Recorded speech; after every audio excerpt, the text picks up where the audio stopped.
पाखंडी साधु की कहानी। एक बार शहर में पुलिस ने सभी चोरों की नाक में दम कर दिया था। सभी चोर एक के बाद एक पकड़े जा रहे थे। केवल एक चोर थोड़ी सी चालाकी से छिप गया था। तब उसके मन में एक विचार आया कि अगर वो भगवा रंग के कपड़े पहनकर साधु बन। इस दुनिया में चोरों को भले ही जूता मारा जाता है, लेकिन अगर वही चोर भगवा वस्त्र पहन ले तो उसके पैरों की पूजा की जाती है। इस रूप में वह चोर साधु बनकर बेफिक्र होकर घूमने लगता है। थोड़े ही दिनों बाद कुछ यूं होता है, उस नकली साधु में यानी कि चोर में एक कौशल था कि वह अपने वचनों में बहुत निपुण था। वह अपने उपदेश को बहुत मनोबल से प्रस्तुत करता था। इसी कारण वह नकली साधु बड़ा मशहूर बन गया। उसके कई शिष्य उसके पीछे हो गए। अनेक लोग उसकी शिक्षाओं का पालन करने लगे। उसे बिना किसी चार्ज के भोजन मिलने लगा, लेकिन उसे संसारिक जीवन से अलग होने का दुख बना रहता था। थोड़े और दिन बीतने बाद उस नकली साधु ने अपने शिष्यों के साथ जंगल में निवास किया। तभी वहां एक सेठ पहुंचा। सेठ को भी उस नकली साधु के वाक्यों का प्रभाव पसंद आया।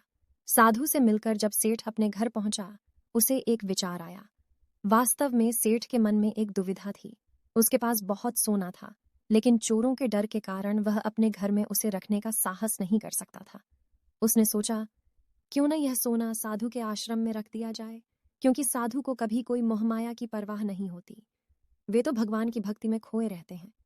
किसी को ऐसे देवता पर संदेह भी नहीं हो सकता कि उनके आश्रम में सोना रखा हो। इस तरह सोचकर सेठ दूसरे दिन सोना लेकर पाखंडी साधु के आश्रम गया और उससे पूरी बात साझा की। फिर पाखंडी साधु का दिल खुश हो गया। उसकी आंखों में उस सोने की पोतली को हड़पने की साजिश दिख रही थी। सेठ ने वह सोने की पोतली आश्रम के एक पेड़ के नीचे दबा दी और वहां से चला गया। अब साधु को नींद कहाँ आनी थी। रात भर उस सोने की पोतली के बारे में सोचता रहा। उसने सोचा, अगर यह सोना मिल जाए तो मेरा जीवन बन जाएगा। उसको सांसारिक सुख भी मिलेंगे जो इस भगवा कपड़े ने मुझसे छीन लिया है। इस प्रकार साधु ने कई सपने देख लिए। दूसरी ओर सेठ सोने को आश्रम में रखकर संतुष्टि से सो रहा था। साधु ने एक योजना बनाई। उसने सोचा, मैं इस सोने को लेकर चला जाऊं और सेठ को शक न हो, इसलिए मैं अपने घर जाने की बात कर दूं। अगले दिन साधु सेठ के घर गया।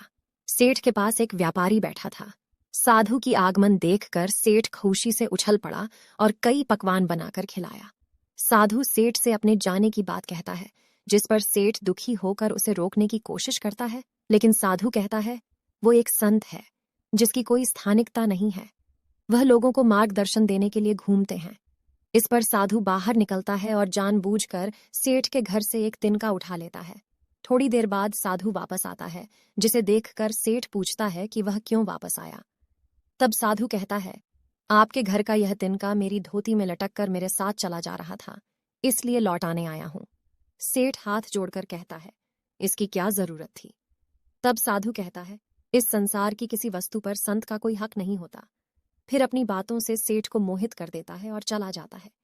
यह सारी घटना सेठ का व्यापारी दोस्त भी बड़ी बारीकी से देख रहा था। साधु के जाने के बाद व्यापारी सेठ से पूछता है, यह बाबा कौन थे। सेठ अपने दोस्त व्यापारी को सारी बात बताता है, जिसे सुनने के बाद व्यापारी जोर जोर से ठाके लगाकर हंसने लगता है। सेठ व्यापारी से हंसने का कारण पूछता है।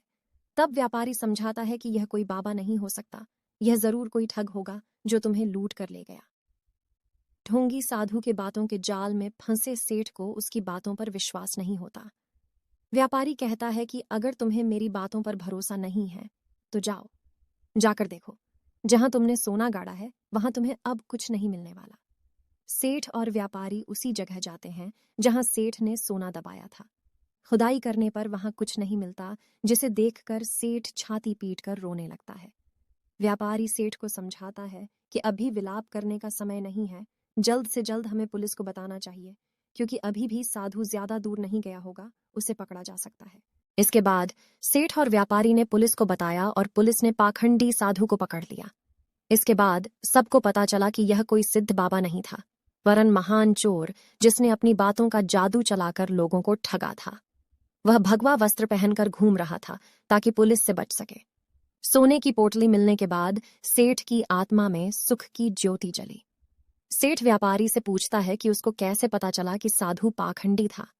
व्यापारी ने कहा, साधु ने बार बार अपनी तारीफ की। संत कितने महान होते हैं यह सिर्फ उनके द्वारा नहीं कहना चाहिए। वास्तविक संत को तो उसकी कोई स्थानिकता नहीं होती, उसे उसकी महानता का दिखावा करने की आवश्यकता नहीं होती। इस तरह साधु ने अपनी चाल से कई लोगों को ठग लिया। इस उदाहरण से हमें यह सीखने को मिलता है कि हमें आवश्यकता है कि हम साधुओं और बाबाओं की प्रत्येक बात पर यकीन नहीं करें, बल्कि हमें उनके शब्दों की परीक्षा करनी चाहिए। व्यापारी ने सही समय पर सही निर्णय लिया और सेठ को उस धोखाधड़ी साधु की पहचान करवाई। आपको हमारी यह कहानी कैसी लगी?